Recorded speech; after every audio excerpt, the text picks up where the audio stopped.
Hello guys, welcome back to my YouTube channel. दोस्तों, कुछ किरदार ऐसे होते हैं जो सिर्फ टीवी पर नहीं आते, वो हमारे बचपन का हिस्सा बन जाते हैं। 2000s में अगर आपने डिज्नी देखा है तो आप एक नाम कभी नहीं भूल सकते। रानी ओबरॉय, होटल के मालिक की बेटी, स्टाइल में सबसे आगे एंड एटीट्यूड ऐसा जैसे पूरी दुनिया उसी की हो। लेकिन क्या आपने कभी सोचा कि उस मुस्कान के पीछे, उस किरदार के पीछे असल में जो लड़की थी वो आज कहाँ है?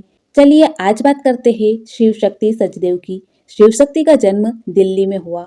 नाम से ही समझ में आता है कि घर का माहौल धार्मिक रहा होगा, लेकिन इस कहानी में भगवान से ज्यादा रोल निभाया उनके पापा ने। क्योंकि जब बाकी बच्चों के पापा उन्हें क्रिकेट या ट्यूशन भेजते थे, शिव शक्ति के पापा उन्हें ऑडिशन दिलवाने के लिए ले जाते थे।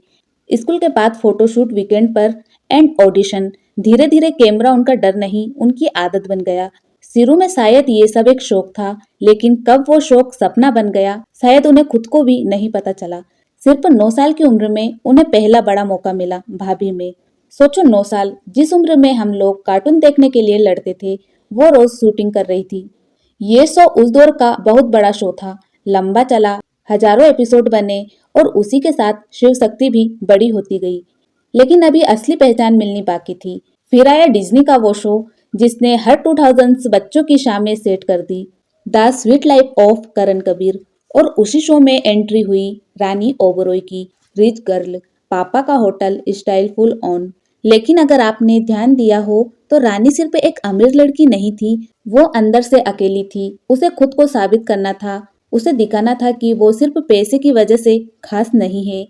और यही वो लेयर थी जो शिव शक्ति ने इतनी खूबसूरती से निभाई कि आज भी लोग उसे याद करते हैं। सच कहूं तो रानी ओबरॉय के बिना वो शो अधूरा था। डिज्नी के बाद उन्होंने कई और शो किए। अफसर बिटिया, जहां उन्होंने नेगेटिव रोल किया। गुमराह, एंड ऑफ इनोसेंस, ये है आशिकी, मतलब साफ था। वो खुद को सिर्फ रानी ओबरॉय तक सीमित नहीं रखना चाहती थी।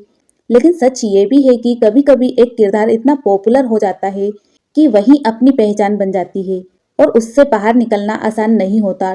2020 में उन्होंने तेलुगु फिल्म में डेब्यू किया और वहाँ फिल्म है सूर्यकांतम। रोमांटिक फिल्म थी और जहाँ रोमांस होता है वहाँ अफवाहें भी जन्म लेती है। शिव शक्ति और विजय राम के डेटिंग अफवाहें काफी फैलने लगी थी। अब फैंस आमतौर पर किसी भी फिल्म को शिप कर देते हैं, खास करके जब उसमें लव स्टोरी हो। ऊपर से दोनों नए हैं, बस जैसे सैयारा को ही देख लो। लेकिन यहाँ मीडिया और फैंस के अलावा एक और बात नोटिसेबल थी। दोनों अक्सर साथ में अपनी तस्वीरें डालते थे और साथ में चेसी कपल कैप्शन भी देते थे और एक दूसरे पर रिएक्ट भी करते थे। हालांकि दोनों ने कभी सार्वजनिक तौर पर डेटिंग को स्वीकार नहीं किया था, लेकिन शिवशक्ति ने एक पोस्ट किया था जिसमें उन्होंने विजय को उनके जन्मदिन पर हीरो कहा था।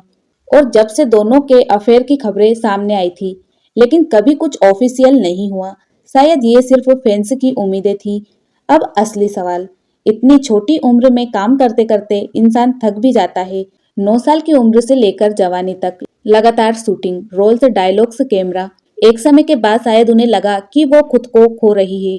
उन्होंने एक इंटरव्यू में कहा भी था कि वो बचपन से काम कर रही है और अब वो खुद को एक्सप्लोर करना चाहती है। और यही वो मोड़ था जहां शिव शक्ति ने फैसला किया कि अब वो अपनी जिंदगी अपने तरीके से जिएगी। आज वो एक कंटेंट क्रिएटर है, इंस्टाग्राम पर मिलियन में फॉलोअर्स है और यूट्यूब चैनल पर 500K से ज्यादा सब्सक्राइबर्स है। चैनल पर skin care, makeup, travel vlogs के वीडियो बनाती रहती है। अब लोग उन्हें किरदार के रूप में नहीं बल्कि एक रियल इंसान के रूप में जानते हैं। और यही असली सुकून है। हम सब के बचपन में कुछ चेहरे होते हैं जो धीरे धीरे स्क्रीन से गायब हो जाते हैं, लेकिन यादों से कभी नहीं जाते। रानी ओबरॉय होटल की राजकुमारी थी, लेकिन शिवशक्ति ने यह साबित किया कि असली रानी वही होती है जो अपनी जिंदगी का फैसला खुद ले। और शायद यही उनकी सबसे बड़ी जीत है।